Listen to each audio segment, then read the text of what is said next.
Hello everyone and welcome to India Sportsbiz Talks. Today we have with us Mr. Hiren Modi, VP of Chennaiyin FC, a revered franchise of the Indian Super League, co-owned by some established names such as Mr. Abhishek Bachchan, Mr. Mahendra Singh Dhoni and Mrs. Vita Dani. He is also the VP of Ultimate Table Tennis, a league that is changing the course for aspirants and professionals worldwide.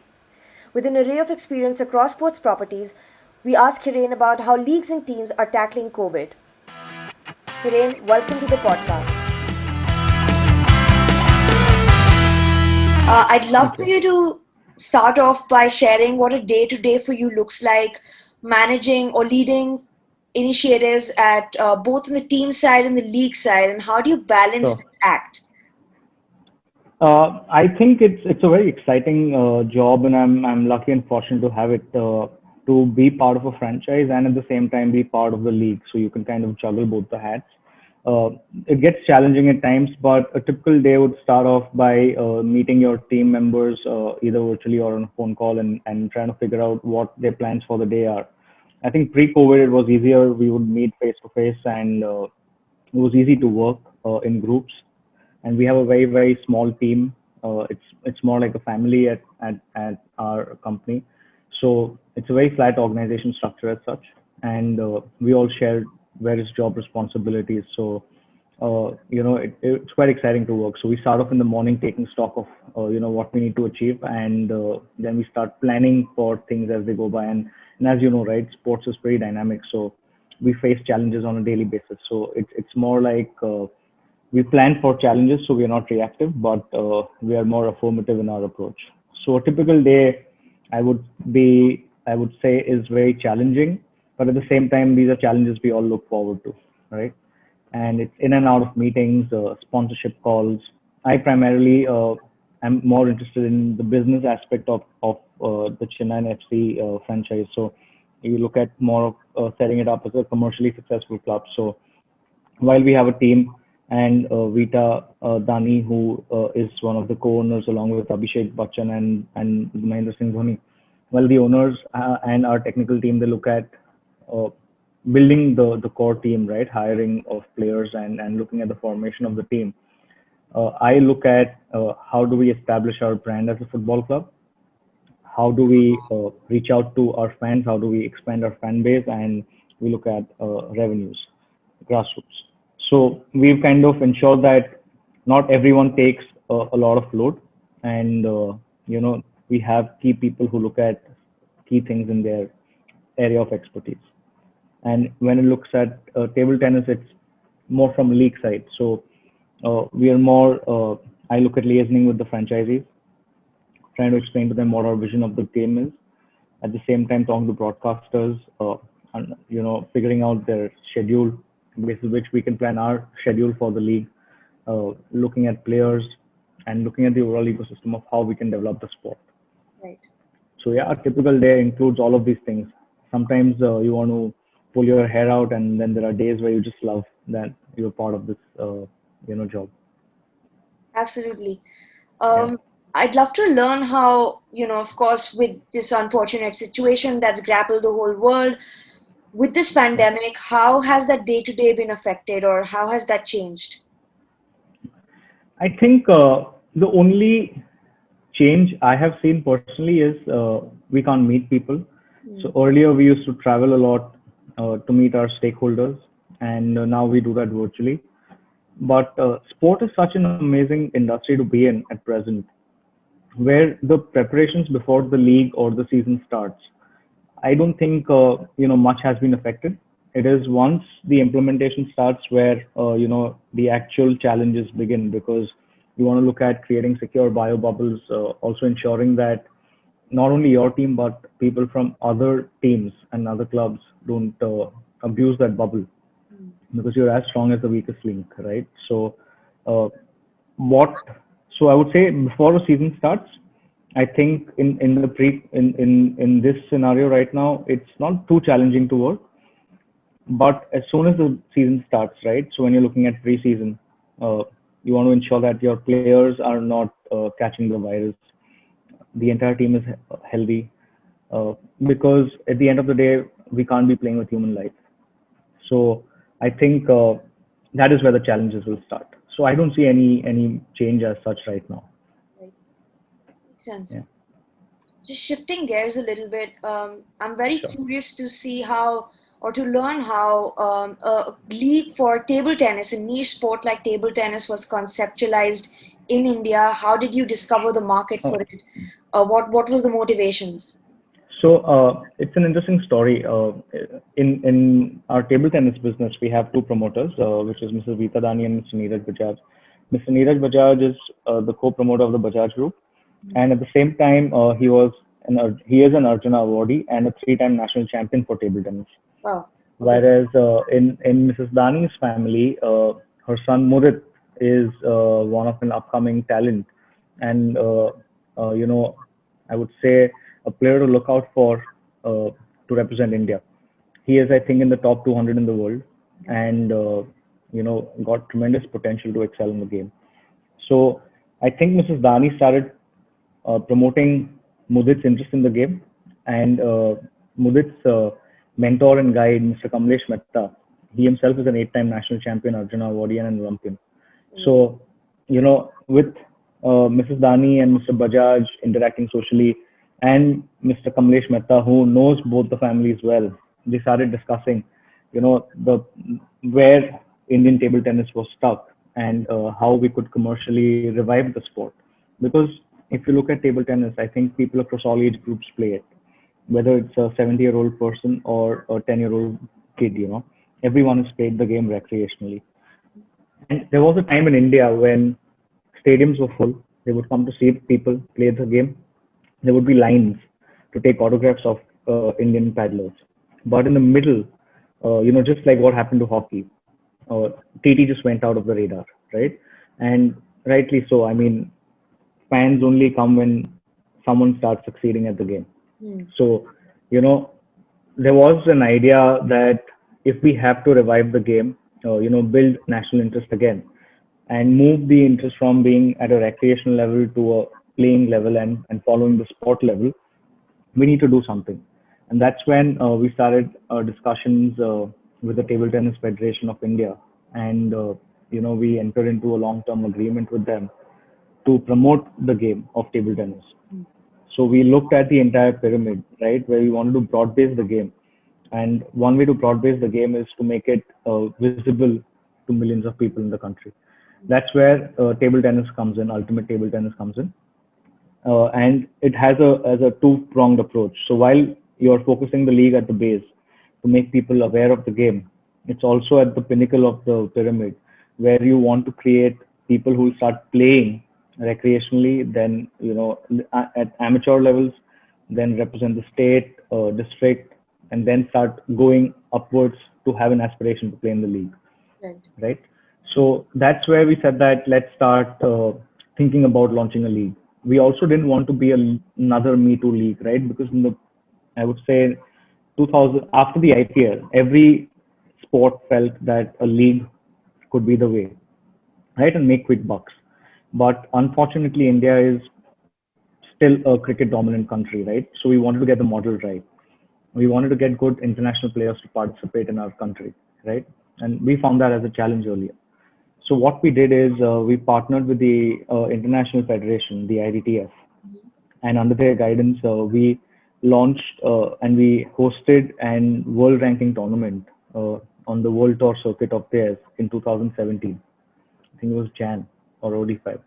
And what happened was that it was a conscious decision to kind of do that. Uh, if you host that tournament, that means that you would get international players to come and play in India. We would not have to go and ask them to play because it's a ranking tournament. They would have to come and play. So we got, highly ranked players to come. There was a Japanese, player, Harimoto, who came and wowed the audience out here. We had Okcharov, and we had many players who came and participated. What happened was that it gave us a chance to show them what India could do, that India could host a world-class event. So after the IDTF tournament, which we hosted, our resolve and our confidence in hosting and organizing a league kind of took a huge trend upwards.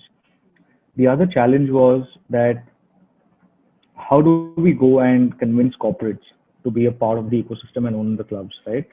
Because we went to a lot of people and they would say, "Arey, who watches TT? What is Indian TT? Like, I don't even know the players." And that got our resolve even more, saying that if that is the case, then we are playing with a whiteboard and we can paint whatever mural we want to paint, right? And we didn't see that as a challenge. We didn't see it like as a stumbling block, saying, "Oh, damn, you know what? People don't know about it. Are we doing the right thing?" We said that, okay, fine, they don't know about it, so we can actually make them aware of it. And the same thing happened with our broadcasters. So when we went to multiple broadcasters, they kept on asking these questions, saying that it doesn't have viewership, who will watch, what is the market. And we said that precisely the point. There is no data because Indian table tennis has never been visible on Indian television before. Sporadic events covered by Doordarshan or some channel here and there doesn't count for broadcast television. So, and we said that if you all partner with us, we will create a good product. And we had Reliance IMG as one of our partners who were consulting us. So what we did is, along with Star Sports, Reliance IMG, 11 Sports, our company, we all sat together and we created a product which was, I'm very happy to say that most of the leagues who are launching themselves now are following that. And our basic model was that anyone who comes into the sport has to find it self-sustainable over a period of time, and it's not a money guzzler. But at the same time, if someone watches the sport on television, it's second to none. So if you would have seen Ultimate Table Tennis, you see the broadcast quality. It's a 13 camera setup. We're using the best technology to kind of broadcast it on terrestrial. We are also on Facebook globally. We are on Hotstar. We are on GeoTV.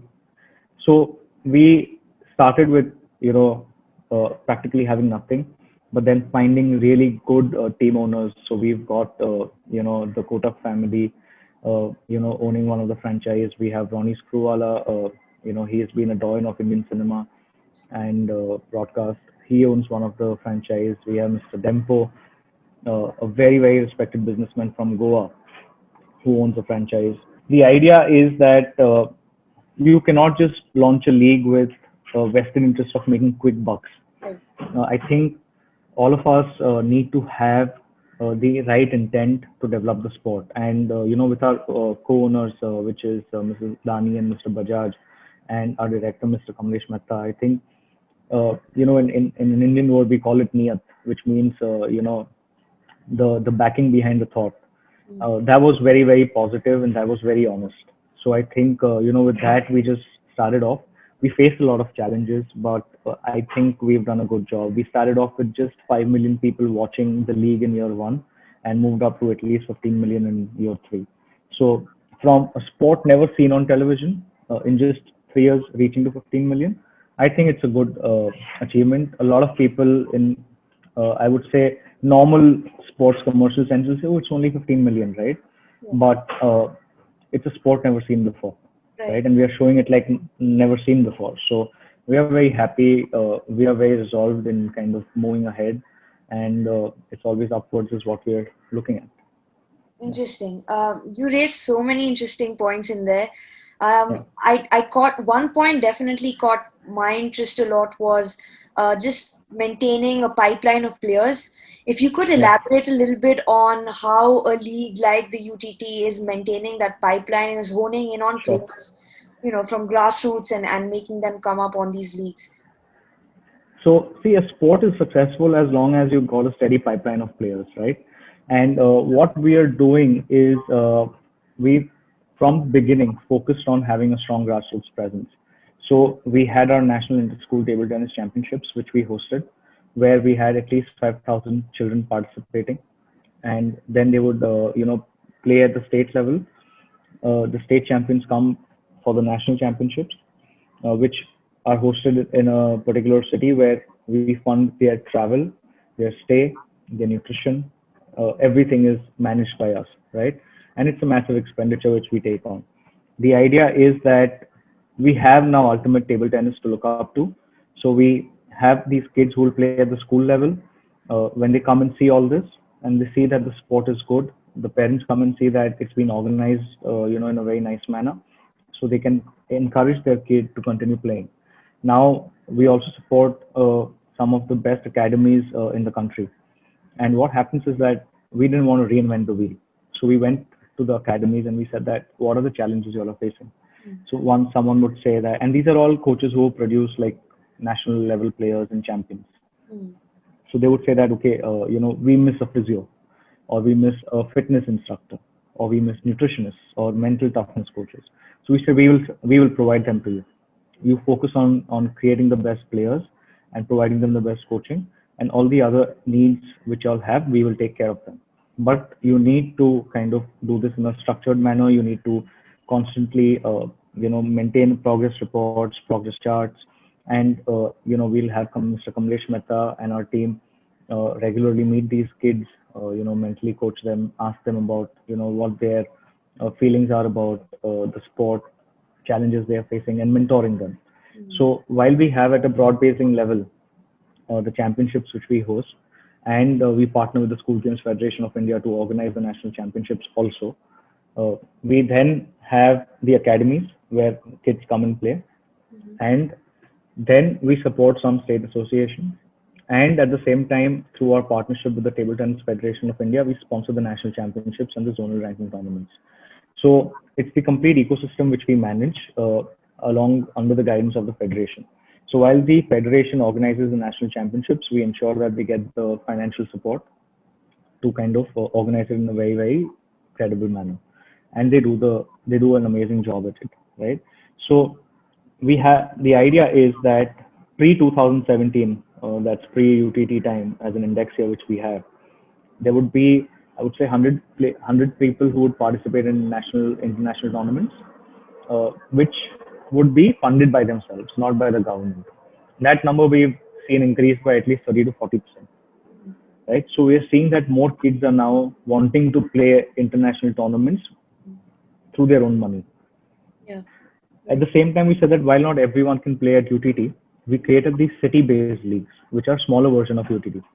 So we have a Mumbai Super League, we have a Tamil Nadu Super League, where smaller businessmen who cannot participate in such bigger leagues can also own teams. But the league is limited only to people who play in that city and that district. So when we organize all these events, right, we are bound to see a steady supply of players. And at the same time, the government of India, through its Khelo India academies and Khelo India schemes, right, is also promoting sport in a very nice manner. So I think it all just fell into place, and we're seeing that. But you look at the IDTF rankings, I think we have more Indians than ever before across age groups in the top 100 rankings. And that is a testament of the fact that, and this is all, so you got to go and see pre 2017 and post 2017. There's a drastic change in numbers. That shows that our model is right, and we have made an impact, a positive impact on the game. Right. Yeah. Well, coming back to the current reality and the current landscape, of course, there's this pandemic, and when you were first made aware of the pandemic and how it's affecting the global economy, especially sports, with all the events and leagues worldwide being called off or postponed, how did you, being at the forefront of all these decisions, start to maneuver and start to build a contingency plan around both the team and the league? So we were quite lucky. I think we went into our finals for the ISL season 6 as the pandemic struck. 16th March is, and we held the game behind closed doors, and that was a sign of how things could be in the near future, right? So we actually started planning just the day after the finals got done, right? Unfortunately, we lost the finals. We couldn't, win the third championship, but we didn't take too much time to sulk and feel bad about it. What we started doing was understanding what kind of economic scenarios could pan out, and whether the league could happen or no. And there were many uncertainties, right? And we still face uncertainties today. So I think we first allowed people to just go back, relax, take some time out, right? We wanted to ensure that everyone is safe, and we don't want to pressurize anyone, because I think as the lockdown was quite tough on everyone, right? everyone had worries that what will happen? Will the jobs be there? Will we face massive salary cuts? And as I said earlier, right, we are a family at Chennaiyin FC and at Ultimate Table Tennis. It's the same group of people who work across both the businesses. And our job under the guidance of our director, also Mr. Bhupendra Dusara and Mrs. Dani, was that first ensure that our employees are safe and then give them the assurance that we won't go for job cuts, but let's see how and monitor situations and ensure that we as equal contributing members of the business can do something. So what we started was we started planning only, I would say, latter half of May, June, where we started looking at daily scenarios. We started building our P&Ls, uh, you know, creating scenarios, playing them out, and it was quite amazing to see that some of the scenarios were playing out in real life, right? We all saw that sponsorship revenues will take a hit. Now, if sponsorship revenues take a hit, uh, how do you manage to bring down costs? Because you'll have to incur certain costs, right? So you have to pay players' wages, your technical staff, their salaries. You have to ensure that bio bubbles are created, safety hazards are, created. So we started making those. We started playing with those ideas. We created scenarios where the league potentially would not be a home and away, but could be held only in one state, and that's what actually happened. So, the idea is that when you have a small team, I think it's easier to coordinate with everyone, and there are less of ego battles also, and we just sit down and we thrash out. So sometimes someone's scenarios, land up being true, and sometimes they don't being land up being true. So we kept on doing that, and luckily, we found the right model, and yeah, we are now excited and anxious to see how season 7 plays out for us. That's great to hear. Yeah. Could you expand a little more on how you're balancing those relationships, maybe within the ecosystem or the model with different stakeholders like your fans, the broadcasters, the investors? Sure. So if we look at fans, we've told the fans that uh, this time we're going to be primarily digital, right? If you look at our Chennaiyin FC handles, we launched CFC TV, I think, around a year and a half or two back. So we started understanding the importance the digital medium is going to kind of be there, right? That's the only way you can reach out to millions of people at a cost-effective manner. So we started investing in creating the right content and started promoting on the right platforms. Earlier, it was one content across all platforms. From last year, we took a conscious decision from season 6 that our content will be different for each digital platform, right? So luckily, that we already had the foresight of getting into. We've partnered with data analytics firms to kind of give us and throw out data in terms of who's consuming what, social listening. We've got two fan clubs, the Super Machans and the Beast and Blues. So, and they're just like family for us. So I think they are the most hurt that they can't be there to support the team. But we've kind of ensured that fan engagement is going to be amazing this year, even though they are not there physically. They're going to be virtually as close to the players. In fact, it's even going to be better because they can have, personalized, curated experiences, and that's what we'll be looking at. When it comes to sponsors, a lot of sponsors have, certain objectives that we want to have stadium visibility. We want to meet our fans. We want to speak to that TG. We are looking at innovative ways in which they can do that. We are very happy that some of our sponsors have renewed with us. They see value in us, right? Most of our partners always have long-term agreements with us and partnerships with us because we work as an extended arm of their marketing division. It's not a club and a sponsor agreement. We work towards one objective. That's why Apollo, when they wanted to launch one of their tires, which was a Man United set of branded tires. They utilized us to kind of launch that, and that is very, very heartening to see.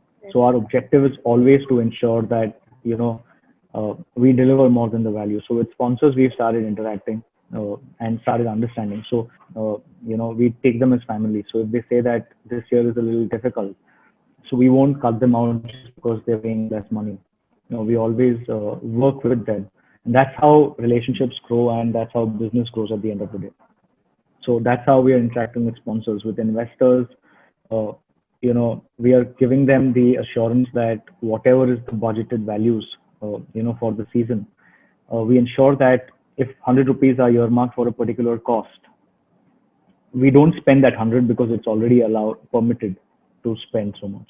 We see whether we can spend 90 or 95 or even 80, because that's how we deliver value to our stakeholders.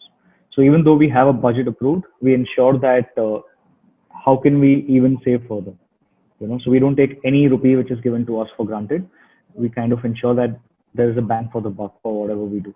A special call out to the Indian Super League, the way they've guided us, the way they've spoken to the teams, taken them all into confidence. I think they've done an amazing job. So, unless there is effective communication from both the sides, that's the club and the league, I think, nothing can be achieved. So, yeah, that's pretty much what we are into right now. Those are some great takeaways. I have one last question on that. Sure. Coming out of this pandemic, what's an ideal outcome for you for both, the team, Chennaiyin FC, and the league? Coming out of the pandemic, I think we want our fans back in the arena, right? I think sport is an emotion which takes you to a world of great possibilities of whatever challenges you are facing in your personal life or professional life. You just leave that side and you are in this place of limitless possibilities, correct? And that's what sport binds us all together. I think sport is something which has practically all emotions one can feel, right? So it's just like a movie at the end of the day, right? You'll feel practically all ranges of emotions. So coming out of the pandemic, I think I want arenas to be full again. The first thing we want to do is get our fans to come and meet our players. I think without that, sport is incomplete without fans. And hopefully we come out of the pandemic winning season 7. That will be something very, very reassuring to us, our stakeholders. And in table tennis, we are looking at, the Olympics, which are going to be in 2021, seeing that we can at least have Indian paddlers qualify and do something good. I think the sport is in the right trajectory. We've got, Sharat, Kamal, and we've got Satyan, who are in the top 40 in the world. We've got Manika, she's in the top 60 in the world. So we've got really good talent. And for table tennis, I would say that if we can get more and more people in the top 100 in the world coming out of the pandemic, I think that's going to be amazing. This is not about now going to be survival of the fittest, but the survival of the quickest. I mean, and the Premier League, the NBA, they've all led the way to see how fans are interacting, how they are looking at challenging situations, quickly adapting, playing, finishing the season at one location. It's amazing. And the way the NBA leads the roost when it comes to digital engagement with fans, I think they're second to none. So I think my personal thing would be that if we can take some of those best practices and implement it in the Indian market, I think that would be amazing. Yeah. Absolutely. Thank you for those great takeaways. That brings me to the end of my questions, but sure. Appreciate all the succinct answers and the actionable insights that I'm sure people can apply and the models that people can take to what they plan to build for the Indian sports ecosystem. Yes. Thank you. It was my pleasure. Thank you everybody for tuning in. Please don't be afraid to reach out and let me know what else and who else you want to listen to next. Also, if you did enjoy this interview, please don't forget to subscribe and rate the podcast India Sportsbiz Talks through your desired podcasting platform. To end the podcast, I'd like to leave you with a little quote by best-selling author and entrepreneur Seth Godin.